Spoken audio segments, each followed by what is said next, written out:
बिस्मिल्लाहिर्रहमानिर्रहीम। अस्सलाम वालेकुम। मैं आफाक अहमद बदर सरिया Khatri super league addition 6 podcast की एपिसोड नंबर 10 के साथ एक बार फिर आपकी खिदमत में हाजिर हूँ। गुज़िश्ता 2 हफ्तों से हम ये देखते हुए आ रहे हैं खतरी सुपर लीग की टीम कैप्टन्स अपनी टीम्स को फ्रंट से लीड कर रहे हैं। गुज़िश्ता हफ्ते अब्दुल वाजिद गईदर और फ़रूक अमीन अंजारिया की ऑलराउंड परफॉर्मेंसेस के बाइस वो अपनी टीम को जिताने में कामयाब हुए। इस हफ्ते भी हमने कुछ इसी तरह के मैचेस देखे, जिसमें सबसे पहले मैच में आसिम अब्दुल हमीद आरबानी ने अपनी तबाहकुन बॉलिंग के बाइस खतरी स्टैक्स को खतरी सुपर लीग के तारीख में सबसे लोवेस्ट टोटल पर बंडल आउट किया। और दूसरे मैच में असद बांदारा की ऑलराउंड परफॉर्मेंस के बाइस खतरी स्कॉर्पियंस अपना दूसरा मैच जीतने में कामयाब हुई। इसी सिलसिले में आज हमने इस एपिसोड में खतरी हॉक्स के कैप्टन आसिम अब्दुल हमीद आरबानी को दावत दी है। हम उनसे उस मैच के हवाले से और इस टूर्नामेंट के हवाले से सवाल जवाब भी करेंगे और उनके एक्सपीरियंसेस भी आपसे शेयर करेंगे। अस्सलाम वालेकुम। वालेकुम सलाम। कैसे हैं आसिम? मैं ठीक ठाक। आसिम, सबसे पहले मैं आपसे जो गुज़िश्ता टूर्नामेंट हमारा एडिशन 5 था उसमें आप पार्टिसिपेट नहीं कर सके थे अनफॉर्चुनेटली इंजरी की वजह से, तो इस टूर्नामेंट में कमबैक करना कैसा लग रहा है आपको? जी ऑफ कोर्स वो एक अनफॉर्चुनेट इवेंट हो गया था, लास्ट मोमेंट पे इंजरी हो गई थी जिस वजह से मैं नहीं खेल पाया। और अभी जो है वो जिस तरीके से मैचेस चल रहे हैं तो लग रहा है कि जो है मैंने मिस नहीं किया और अच्छी परफॉर्मेंसेस जा रही हैं और टीम के लिए जो है वो विनिंग का जो है वो बाइस बन रही है, तो इट्स बीन गुड। परफॉर्मेंस की बात मैं आगे जाके थोड़ा सा एपिसोड में करूँगा मैं आपसे। पिछले टूर्नामेंट्स के हवाले से मैं आपकी जो कारकर्दगी है उस हवाले से थोड़ा शेयर करना चाहूँगा कि आप मुस्तकिल आप जैसे एक तो खतरी सुपर लीग का पार्ट रहे हैं, दूसरा जब भी आपको अपॉर्चुनिटी मिली है तो आपने टीम्स बहुत सारी साइड्स को आपने कैप्टन भी किया है। आप खतरी हॉक्स के पहले भी कैप्टन रह चुके हैं, फिर खतरी डॉल्फिन्स के साथ भी आपने जो एडिशन खेला था उसमें भी आप एज ए कैप्टन पार्टिसिपेट किया था, फिर आपने जो खतरी आईबैक्स थी उसमें भी बतौर कैप्टन आपने पार्टिसिपेट किया था। तो कैसा रहा है एक्सपीरियंस? अभी भी इस सीज़न में भी खतरी हॉक्स के आप कैप्टन हैं, तो कैसा आपको कैप्टनसी करने में मज़ा आ रहा है और किस तरीके से आप चीज़ों को देख रहे हैं? ऑफ कोर्स जब भी मैंने टूर्नामेंट खेला है तो ऑलमोस्ट हर टीम ने ही मुझे कैप्टन बनाया और ये ऑफ कोर्स एक एजाज़ की बात होती है कि जो है वो ओनर और फ्रेंचाइज ओनर आपके ऊपर जो है वो ट्रस्ट करते हैं और जो है वो एक रिस्पॉन्सिबिलिटी होती है कि अपनी टीम को लीड करना और फिर उसके ऊपर जो है वो एक एज ऑलराउंड परफॉर्मेंस जो है वो देना, तो काफ़ी जो है वो एक तो रिस्पॉन्सिबिलिटी भी होती है। और उसमें ये कि जैसे आपने कहा कि कुछ टीम्स का आपने नाम लिया जिसमें खतरी हॉक्स को मैं फ़र्स्ट टाइम लीड कर रहा हूँ, इससे पहले मैं जो है वो उस टीम का पार्ट नहीं था, तो ये फ़र्स्ट टाइम है कि मैं मंसूर भाई ने मुझे जो है वो पिक किया है और मुझे जो रिस्पॉन्सिबिलिटी दी कैप्टन वाली, तो अच्छा चल रहा है अभी तक। और हमने जो है वो जिस तरीके से हमारे मैचेस भी हुए हैं और जो है वो नेक टू नेक चल रही है चीज़ें। ऑफ कोर्स हम थोड़ा सा चाह रहे थे कि हम थोड़े से विनिंग मैचेस हमारे ज़्यादा होते हैं, लेकिन अभी जो स्कोर लाइन है हमारी 4 मैच खेले हमने, 2 हम जीते 2 हारे, तो ये जो 2 भी हम हारे तो हम आगे चल के उस पर बात करेंगे क्या वजूहत थी जिसकी वजह से हम नहीं जीत पाए। एक आपके बारे में तासुर है कम्युनिटी में कि आसिम आरबानी 1 मैन आर्मी, तो उस चीज़ को देखकर आपको फ़ख्र महसूस होता है कि लोग आपको इतने एक मतलब ये है कि हमने आपकी जो परफॉर्मेंसेस एक्सपीरियंस किए हैं ग्राउंड में, जो देखा है कि मतलब मुझे एक याद है जो खतरी एक हमारा एडिशन 2 था उसके अंदर आप खतरी डॉल्फिन्स के साथ थे और आपके सामने खतरी बुल्स था और वो मैच मतलब बतौर मतलब एक तो लो स्कोरिंग थ्रिलर था वो बहुत ज़्यादा। उसमें आपने एज अ कैप्टन जो बॉलिंग करवाई थी ना, वो उस जैसा मैंने स्पेल नहीं देखा है अपनी लाइफ में कम्युनिटी क्रिकेट के अंदर। तो बिल्कुल हम एग्री करते हैं कि 1 मैन आर्मी हैं आप, तो उसको आप किस तरीके से जो है वो लेकर चलते हैं इस चीज़ को, मतलब उसको वो एज ए बर्डन आप अपने ऊपर फील करते हैं या आपको फ़ख्र महसूस होता है? ऑफ कोर्स जब स्टार्ट में मुझे ये टाइटल किया था, गुल अहमद ने मुझे ये जो है फर्स्ट टाइम टाइटल किया था, तो हमारी टीम थी खतरी रॉयल्स, तो वो मुझे याद है एक वो भी इंटरेस्टिंग एक था। उसमें ये था कि हम सब ने अपर्स उसने हमें दिए थे सबको, तो सबका हमने जो है नाम लिखा था, तो वो गुल अहमद ने ये नाम सजेस्ट किया था मुझे। तो ये ऑफ कोर्स एक नाम इटसेल्फ एक हैवी नाम है, 1 मैन आर्मी जो है अगर आप किसी को कहते हैं इसका मतलब कि सारा काम वो आपको करके देगा। तो बीइंग ए कैप्टन और फिर 1 मैन आर्मी, ये तो ऑफ कोर्स ये टाइटल कैरी करना एक शोल्डर्स पे जो है वो काफ़ी बर्डन होता है, लेकिन कोशिश यही होती है कि टीम को भी साथ में लेके चलें। ऐसे नहीं तो 1 मैन आर्मी जो है वो कभी कभार चल सकते हैं, क्योंकि overall cricket is a team sport, और इसमें आपको 11 के 11 लड़के अगर आपकी एफर्ट देंगे तो टीम्स जो है वो जीती हैं। वन ऑफ इवेंट होता है कि कभी टीम को ज़रूरत होती है तो एक एक्स्ट्रा ऑर्डिनरी परफॉर्मेंस हो जाती है। तो इस तरीके से यही जो है वो इसी वजह से जो है वो टाइटल मुझे मिला है, तो कोशिश कर रहा हूँ कि मैं आगे भी इस तरीके से लेके चलूँ। ये जो है मतलब आप जब पार्टिसिपेट कर रहे हो तो टूर्नामेंट में, तो जो 6 की 6 फ्रेंचाइजी हैं उनकी first preferred choice Asim Arbani as अगर कैप्टनसी के अंदर अगर वो नॉमिनेटेड है तो कैप्टन, और अगर प्लेयर है तो वो टीम में शामिल होना चाहिए। तो एक अच्छी मतलब आप एज ए कम्युनिटी जिस तरीके से कम्युनिटी में आपने जिस तरीके से नाम बनाया है, तो उम्मीद करते हैं कि आप इसको कैरी ऑन करेंगे। अच्छा, अब हम स्पेसिफिक आते हैं इस टूर्नामेंट एडिशन 6 की बात करते हैं। एडिशन 6 में आपकी जो टीम है वो अगर देखा जाए तो एक बैटिंग पावर हाउस के तौर पर मुझे जो मैंने एसेस किया है उसको, वो बैटिंग पावर हाउस नज़र आती है। लेकिन आपकी जो टीम की जो बैटिंग परफॉर्मेंस है वो ऐसा नहीं हमें सामने को मिली, देखने को मिली है, क्योंकि जैसे भी आपको जितनी भी अपॉर्चुनिटीज़ मिली हैं मैचेस खेलने की, तो वो एक लो स्कोरिंग मैचेस ही हुए हैं। तो उसके पीछे क्या रीज़न है, क्या वजह है उसकी? ऑफ कोर्स बिल्कुल आप सही कह रहे हैं कि बैटिंग जिस तरीके से हमारी टीम जो है वो लाइनअप अगर मैं कहूँ ऑन पेपर काफ़ी स्ट्रॉन्ग बैटिंग जो है वो हमारे पास आपके साथ शहजाद डेडिया, आपके साथ निज़ार बद्र-ए-सरिया, आपके साथ आसिम अरबानी, आपके साथ सिकंदर वाडा, ये 4 टॉप क्लास बैट्समैन कम्युनिटी के आपकी टीम में एक जगह पर जमा है, लेकिन आपकी टीम 110 से ऊपर जा ही नहीं पा रही है। क्या वजह है इसकी? एग्जैक्ट अभी वजह तो मैं नहीं बता सकूंगा। उसकी वजह ये हो सकती है पॉसिबल कि हम थोड़ा सा जो है वो प्रेशर ले रहे हैं, क्योंकि बैटिंग जो है वो हमारी थोड़ी सी स्ट्रगल करती है। अर्ली ऑन हम जो है वो पावर प्ले में विकेट्स लूज़ कर रहे हैं, जिसकी वजह से ये होता है कि वो नीचे वाले जो मिडिल ऑर्डर आता है तो वो भी थोड़ा सा अंडर प्रेशर होता है, जिसकी वजह से वो हम थोड़ा सा लंबी इनिंग्स नहीं खेल पा रहे हैं। क्योंकि हमने जो जितने ही मैचेस में हमने फर्स्ट मैच जो हमने खेला वहाँ पे तो खैर हमारी आउटस्टैंडिंग बॉलिंग हुई, जिसमें हमने 84 पे उनको जो है वो ऑल आउट कर दिया था पहली स्टैलियंस के साथ जो हमारा मैच था। तो उसमें हमें वहाँ पर इतना ज़्यादा स्कोर करने की जरूरत नहीं पड़ी, लेकिन फिर भी हम थोड़ा शेकी स्टार्ट था उसमें भी। बिल्कुल, उधर भी आपकी काफ़ी जो है वहाँ पे फिर नीचे से हमें जो है अब्दुल्ला पटेल ने अच्छी पार्टनरशिप रेस्क्यू किया हमें काइंड ऑफ।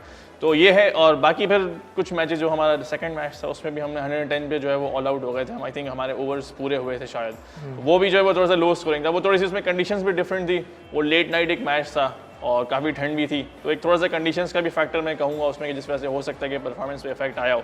बाकी जो तीसरा मैच था तो वो तो बिल्कुल जो है वो अनएक्सपेक्टेड ही रहा। हमें कोशिश ये थी हमारी कि हम उसमें अच्छा स्कोर जो है वो पोस्ट करें, क्योंकि बैटिंग फर्स्ट इसीलिए ली थी हमने कि अच्छा टोटल पोस्ट करके अंडर प्रेशर लेंगे टीम को। लेकिन वहाँ पे भी अनफॉर्चुनेटली वही हुआ कि टॉप ऑर्डर से लेके फिर कोलैप्स हो मैं जाता खुद है भी जो है उसके वो बाद। आउट हुआ, और फिर वहाँ से एक जो है वो फिर उसमें भी जो है हमें हुद ने एक अच्छा जो है वो रन्स वहाँ पे पार्टनरशिप करके, जिसमें 21 रन थे उसके, वहाँ पे फिर हम उसमें भी 84 जो है वो हमारा 87 हमने किए थे। और वहाँ भी ऑफ कोर्स बॉलिंग में भी हमने जिस तरीके से हम आउट हुए, सेकंड चैप्टर में आऊँगा मैं, फिर ये बैटिंग को हम जो स्पेसिफिकली से तो अच्छा इस मैच के अंदर अब ऐसा लग रहा है कि आप लोग जो ये लास्ट आपका मैच हुआ ये भी लो स्कोरिंग मैच था, डिस्कस करते हैं इसको, लेकिन इसमें आपके जो टॉप ऑर्डर था उसने लगता है कि जो है वो अपने ऊपर जो खौल था उसको उतार कर फेंका है और कहा है कि अब हम खेल कर दिखाएंगे, मतलब इस तरह की कोई इंस्ट्रक्शंस दी थी? बिल्कुल ऑफ कोर्स वही जैसे मैंने कहा कि प्रेशर जो है वो हमने जिस तरीके से हमारी परफॉर्मेंस हुई बॉलिंग में, तो बैटर्स को मैंने यही कहा था कि भाई आपने बिला खौफ खेलना है और कोशिश ये करने कि अर्ली हम जो है वो जल्दी इसको टारगेट अचीव करें, क्योंकि हमारे दिमाग में नेट रन रेट भी थी कि भाई गोइंग डाउन द लाइन जितने मैचेस लगे हुए और जिस तरीके से हमारा पॉइंट्स टेबल है अभी खड़ा हुआ, तो हमें लग रहा था कि नेट रन रेट पे चीज़ें जाएंगी। तो इससे कोशिश यही थी हमारी कि जितने जल्दी हो सके हम उसको कंप्लीट करें, और अल्हम्दुलिल्लाह जो तीसरे ओवर में ही हमारा टारगेट पूरा हुआ, तो उससे काफ़ी अच्छा जो है बहुत ज़्यादा बूस्ट अप मिला है। अब देखें ना कि पिछले कुछ टूर्नामेंट के अंदर हम ये देखते रहते कि एक टीम अपने सारे मैचेस विन कर रही थी, फिर उसके बाद 5 टीम्स की आपस में लड़ाई हो रही थी, किसी एक टीम को 2 टीमों को बाहर होना। लेकिन अब ऐसा हो गया है कि एक तो इस टूर्नामेंट के अंदर तकरीबन टीमें बैलेंस हैं, दूसरा आप जो वो ये देखें कि कोई भी टीम अब ऐसी नहीं बची है कि जिसने जो हारी ना हो, तो ये बहुत ज़्यादा आगे जाने वाले मैचेस के अंदर रन रेट का बहुत ज़्यादा दौर मदार होगा। तो ये एक अच्छी स्ट्रैटेजी थी कि आपने एक तो सबसे पहले कि टीम को लो स्कोर में आउट किया और उसके बाद अपना टारगेट बहुत स्पीड से अचीव किया, ठीक है। अच्छा, अब जो बॉलिंग के ऊपर आ रहे हैं तो वो ये देख रहे हैं कि आपकी मुसलसल आसिम अरबानी की जो परफॉर्मेंस है बॉलिंग में वो मुसलसल बेहतर से बेहतर होती जा रही है। आपने क्रूशल टाइम पर क्रूशल विकेट्स ली, जो ये लास्ट मैच था उसमें भी आपने तवातर से 4 ओवर करवा के और 4 विकेटें हासिल की और 7 रन दिए, उसमें एक मेडन भी था। तो कैसा मतलब ये कि कोई अपनी आपने चेंज की है स्ट्रेटजी, या आपने खेल के सारे प्लेयर्स को अब आपने दिमाग बना लिया है कि इसको इस तरीके से बॉलिंग करानी है, इसको इस तरीके से बॉलिंग करानी है और उसको खा जाना है? क्या मतलब क्या है आपके जहन में स्ट्रेटजी क्या है? टूर्नामेंट जब स्टार्ट हुआ था तब मेरा प्लान यही था कि मैं मिडिल ओवर्स में आऊँगा और इनिंग्स जब एंड होगी तब मैं कोशिश ये थी कि एंड ओवर्स मैं करूँ। लेकिन जो है वो एक लायंस के मैच में हमने जो है वो रेस्ट किया था हमारे जो ओपनिंग बॉलर थे अमान तालबानी को, तो वहाँ पे फिर मैंने ये सोचा कि यार मैं स्टार्ट देता हूँ क्योंकि मुझे जो स्टैलियंस वाला मैच था उसमें स्विंग काफ़ी अच्छा मिला था, लेट नाइट जो मैच था, तो उसमें मेरी कोशिश यही थी कि मैं अब लायंस के साथ जब मैं आया हूँ तो स्टार्ट मैं करूँ, तो वहाँ पे अर्ली ऑन स्विंग यूज़ करके उनके आउट करूँ और हमारा टोटल भी कम था तो हमें अर्ली ऑन विकेट्स चाहिए थे, तो प्लान यही था कि अर्ली ऑन स्ट्राइक करके और जितना हम इनको जो है प्रेशर डालें पावर प्ले में 3-4 आउट करके, तो वही हुआ अल्हम्दुलिल्लाह, उसमें मैं जो है कामयाबी मिली। तो वही चीज़ फिर मैंने यही सोचा कि अभी इस मैच में यही कंटिन्यू करते हैं कि स्टैग्स के साथ भी यही प्लान था कि अर्ली ऑन स्विंग यूज़ करते हुए और विकेट्स की तरफ जाना है, तो यही हुआ कि अल्हम्दुलिल्लाह इसमें भी जो है वो काफ़ी जो है मुझे जैसे आपने बताया कि 4 ओवर्स में जो है वो 7 रन देके 4 आउट किए मैंने, तो कोशिश यही थी कि अर्ली ऑन स्विंग जितना ज़्यादा हम यूज़ कर सकें। मेरे साथ जो पार्टनर इस मैच में थे स्टैग्स वाले में वो अमान भाई ने बहुत आउटस्टैंडिंग बॉलिंग की, उन्होंने भी जो है क्रूशल विकेट जो है मैं ताहिर की पहली बॉल पे वो एक लकी विकेट थी आपके लिए। ऑफ कोर्स लकी तो नहीं कहूँगा कि वो उन्होंने जो है वो मुझे ये बताया कि मैंने इसको पहले भी इस तरीके से आउट किया है, तो उन्होंने एग्जैक्टली कहा कि मैंने इसको वही बॉल डाली थी। तो खैर वो जो एक हमारे वहाँ से जो विकेट मिली तो अपोजिशन पे बहुत ज़्यादा प्रेशर आ गया, वहाँ से जो एक जो है वो हमें मोमेंटम मिला, तो फिर हमने कोशिश यही की कि हम इनको जितना जल्दी हम आउट कर सकें वही किया और अल्हम्दुलिल्लाह हमने 37 पे उनको बंडल आउट किया। अच्छा, अब हम टूर्नामेंट को आगे प्रोग्रेस आप देख रहे हैं, तो आपका लास्ट मैच है अब जो कि आपको जीतना लाजमी है, ठीक है। आपको 4 कौन सी टीमें ऊपर आती हुई नज़र आ रही हैं जो कि नेक्स्ट राउंड में क्वालिफाई होती हुई दिख रही हैं आपको?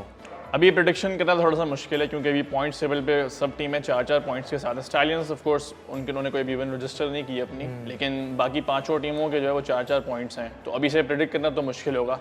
ऑफ कोर्स हर टीम चाहेगी कि फर्स्ट टॉप 2 में जो है वो फिनिश करे क्योंकि वहाँ पे आपको एक और एक्स्ट्रा मैच मिल जाता है इन केस अगर आप 1-2 में जो है वो आते हैं टेबल पे और आप पहला मैच आपका जो क्वालिफायर होता है अगर आप वो हार जाते हैं तो उस वजह से आपको एक और अपॉर्चुनिटी मिलती है। तो हर टीम का प्लान यही होगा कि यार फर्स्ट टॉप 2 में हम जो है वो एंड करें ताकि ये जो है वो हमें चांस नॉकआउट वाली सिचुएशन में ना जाना पड़े। हाँ, तो कोशिश हमारी भी यही होगी कि टॉप 2 में फिनिश करें और सब टीम्स का भी यही होगा। इस वक्त पॉइंट टेबल पर आपकी टीम सबसे टॉप पर है। जी, हमारी रन रेट थोड़ी सी ज़्यादा है, लेकिन हमारे मैचेस भी हमारे साथ हैं, तो वो एक है। तो रैम्स के पास अपॉर्चुनिटी है कि उसके पास 2 मैचेस अभी बाकी हैं। आपकी टीम में कौन से ऐसे खिलाड़ी हैं जिन्होंने आपको बहुत ज़्यादा इंस्पायर किया है और आपको लगता है कि उनका फ्यूचर कम्युनिटी क्रिकेट में अच्छा है? जी, हमारे पास जो राइजिंग में है हमारे पास मोइज़ है, यूसुफ है, दोनों के पहला टूर्नामेंट है और दोनों जो है वो काफ़ी एक्साइटेड हैं। और मोइज़ का मैं कहूँगा उससे हमने पिछले मैच में बॉलिंग भी करवाई थी, उसने एक आउट भी किया था, तो मोइज़ मुझे लगता है कि काफ़ी अच्छा करेगा गोइंग फॉरवर्ड। अगर यही वो बैटिंग भी करता है बॉलिंग भी करता है तो एडवांटेज है, तो ये मोइज़ एक अच्छा कर रहा है। बाकी हमारे पास मोर और लेस जो लोग टूर्नामेंट में पहले खेल चुके हैं, अब्दुल्ला के बारे में अब्दुल्ला डेडिया भी जो है वो उसका अब्दुल्ला पटेल ऑफ कोर्स उसकी भी जो है परफॉर्मेंस बहुत अच्छी है। उसने पहला मैच जो हमें जिस तरीके से लेट डाउन आके उसने जो हमारी पोजीशन हो गई थी थोड़ी सी शेकी हो गए थे हम, वहाँ पे उसने आके संभाला और रन्स करके दिया हमें। तो ऑफ कोर्स वो अब्दुल्ला पटेल भी एक अच्छा प्रॉस्पेक्ट है हमारी कम्युनिटी क्रिकेट के लिए कि वो आई थिंक और टीम्स में भी वो खेलता है जो हमारी संडे क्रिकेट होती है उसमें भी वो अपनी टीम के लिए अच्छी परफॉर्मेंस के हिसाब से भी फील्डिंग में बहुत एजिलिटी, काफ़ी तेज लड़का है और काफ़ी जो है जज्बाती भी है, वो इमोशंस अपने जो है वो शो करता है बिल्कुल, बीट के वो एक फील्डिंग भी करेगा या कैच पकड़ेगा तो वो दिखाता है। लास्ट मैच में जो फरूख अंजारिया का कैच पकड़ा था तो उसमें उन्होंने ऑफ कोर्स वो पोजीशन ऐसी थी कि वो हम थोड़ा सा जो है वो हार की तरफ आ गए थे, लेकिन स्टिल उसने कैच पकड़ा और जिस तरीके से इमोशंस उसने शो किए तो वो लगता है कि हाँ भाई वो उसके लिए मैटर करता है, मैच करना ऑफ कोर्स इन्वॉल्व होते हैं गेम में। अच्छा, अब जो आपके ओनर हैं मंसूर भाई, उनके बारे में आप एक मरतबा हॉक्स में खेल चुके हैं या नहीं? आपने फर्स्ट टाइम खेल रहे हैं हॉक्स के साथ। जो आपने सेंचुरी की थी वो डॉल्फिन्स के अंदर की थी जो और अगेंस्ट हॉक्स की थी आपने? नहीं, वो हॉक्स थी, आई थिंक वो भी स्टाइलियंस ही थे। हॉक्स की वो कुछ और स्टोरी थी, वो हॉक्स में नहीं था मैं। तो मंसूर भाई के बारे में किस तरीके से टीम को लेकर चल रहे हैं मंसूर भाई? फर्स्ट टाइम मैंने इनके साथ खेल रहा हूँ और मंसूर भाई जब भी पिछले टूर्नामेंट्स में भी मेरी उनसे बात होती तो वो ये कहते थे कि यार एक दफ़ा जो है वो मैं तुम्हें उठाऊंगा और कैप्टन जो है वो मैं तुम्हें बनाऊंगा, तो वो उनका भी जो है वो गोल पूरा हुआ और मेरा भी जो है वो था एक कि भाई उनके साथ एक खेलना। तो वो है कि काफ़ी एक्साइटिंग रहा है अभी तक और काफ़ी जो है वो रिलैक्स हम चल रहे हैं और वो इंटरेस्ट भी शो करते हैं कि हम जो प्लेइंग 11 दे रहे हैं तो वो पूछते हैं कि हाँ भाई कौन किसको खिला रहे हो, किसको नहीं खिला रहे हो। तो वो एक है कि वो इंटरेस्ट शो करते हैं, ऐसे नहीं होता कि वो छोड़ा हुआ है कि भाई हाँ जो चला रहे हो चलाते रहो, ऐसा नहीं है, वो शो करते हैं इंटरेस्ट। और ये अच्छा भी रहता है कि वो जिस तरीके से वो सपोर्टिव रहें कि वो जो है वो हमने जो है वो टूर्नामेंट स्टार्ट होने से पहले मैचेस भी खेले थे, तो वो वहाँ पर आते थे और वो रेगुलरली आते भी हैं, वो आते हैं। अम्मार उनका जो बेटा है तो वो भी जो है वो दोनों इंटरेस्ट शो करते हैं। उनके साथ एक छोटा बेटा भी है उनका, तो वो तीनों मौजूद होते हैं ऑल द टाइम जो है ग्राउंड पर सपोर्ट करने के लिए टीम को। तो it's been a good journey with them. वो साथ लेकर चल रहे हैं टीम को, बकअप भी करते हैं। जी। ठीक है आसिम, बहुत खुशी हुई आप आए हमारे साथ स्टूडियोज़ में, आपने एक्सपीरियंसेस शेयर किए और हम उम्मीद करते हैं कि आपकी टीम अच्छा प्रोस्पेक्ट रखती है और अच्छी परफॉर्मेंस देगी टूर्नामेंट में और इस टूर्नामेंट को मज़ीद दमदार और जानदार बनाएगी। उम्मीद करते हैं कि आपकी परफॉर्मेंस भी और बेहतर से बेहतर होती जाएगी और वो परफॉर्मेंसेस आपकी टीम को अल्टीमेटली बेनिफिशियल होंगी। ज़रूर इंशाल्लाह दोबारा से कोशिश करेंगे कि आप ऐसी और परफॉर्मेंस दें और हमारे साथ बैठें। थैंक यू वेरी मच आपका। नाजरीन, आपने ये एपिसोड देखी, यकीनन उम्मीद है कि आपको पसंद आई होगी और नेक्स्ट एपिसोड में मिलते हैं एक दूसरे सुपरस्टार के साथ। तब तक के लिए इजाज़त दीजिए। अस्सलाम वालेकुम।